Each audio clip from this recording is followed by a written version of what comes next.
కోల్కతా మహిళా వైద్యురాలిని అత్యాచారం చేసి హత్య చేసిన కేసులో నిందితుడు సంజయ్ రాయ్కు న్యాయస్థానం శిక్ష ఖరారు చేయడం పట్ల పలువురు వైద్యులు హర్షం వ్యక్తం చేశారు.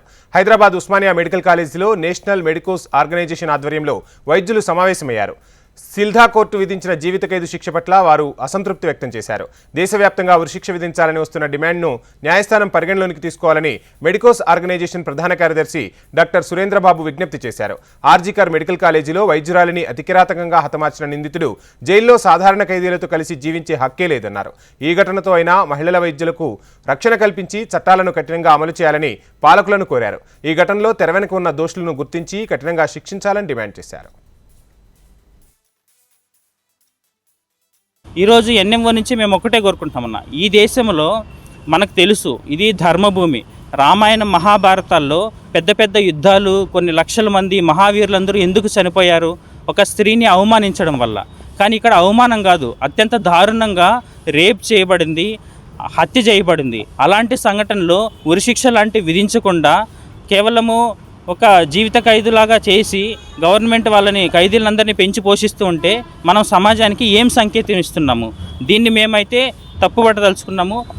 నేషనల్ మెడికోస్ ఆర్గనైజేషన్ మిగిలిన డాక్టర్స్ అసోసియేషన్స్తో కలిసి తదుపరి కార్యాచరణ ప్రకటిస్తాము. దీన్ని సుప్రీంకోర్టు వరకు కూడా తీసుకెళ్లాలనే ఆలోచనలో ఉన్నాము. క్రైమ్ సీన్ని ప్రొటెక్ట్ చేయడం అనేది చాలా ఇంపార్టెంట్.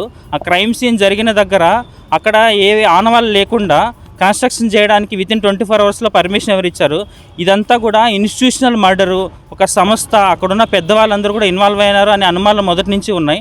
వాళ్ళందరి మీద కానీ ఈరోజు ఏం అంటే జడ్జిమెంట్ లేదు. వాళ్ళకి ఏం శిక్ష విధించారు, వాళ్ళ పాత్ర ఏంది అనేది ఎవరు ఆన్సర్ చేయలేదు. ఇంకా కలకత్తా పోలీసులు, సిబిఐ ఎంక్వైరీ, వీటి మధ్యలో చాలా డిస్క్రిపెన్సీ ఉంది. సో మేము ఎన్ఎంఓ నుంచి ఒకటే కోరుకుంటున్నాము, ఒకటే డిమాండ్ చేస్తున్నాము. ఇలాంటి జడ్జిమెంట్ల వల్ల ఇలాంటి అన్ఆన్సర్డ్ క్వశ్చన్స్ అలానే ఉండిపోతే, ఈ ప్రశ్నలు ప్రజల్లోన డాక్టర్లోన అలాగే మిగిలిపోతే మన వ్యవస్థ మీద, న్యాయ వ్యవస్థ మీద, రాజ్యాంగ వ్యవస్థల మీద పూర్తిగా డాక్టర్లకి ప్రజలకి నమ్మకం పోతుంది.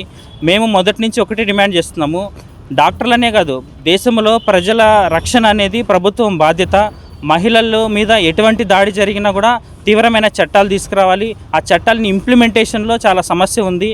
మేము హాస్పిటల్స్లోన, మెడికల్ కాలేజెస్లోన డాక్టర్స్కి, ముఖ్యంగా లేడీస్కి ప్రత్యేకమైన రూమ్స్ ఉండాలి, సెక్యూరిటీని ఏర్పాటు చేయాలి, సెంట్రల్ ప్రొటెక్షన్ ఫోర్స్ ఉండాలి అనే డిమాండ్ని గవర్నర్ గారికి ఇంతకుముందు రిప్రజెంటేషన్ ఇవ్వడం జరిగింది. జడ్జిమెంట్ వచ్చిన దానికి మాకు సంతోషంగా లేదు. ఎందుకంటే మాకు ఎక్కడ పోయినా సేఫ్టీ లేదు. హాస్పిటల్స్లో కానీ, రెసిడెన్స్ దగ్గర కానీ, ఎక్కడ కానీ వెళ్ళాలి అన్నా సేఫ్టీ లేకపోవడం వల్ల డాక్టర్స్కి చాలా కష్టమవుతుంది. We need justice about this case.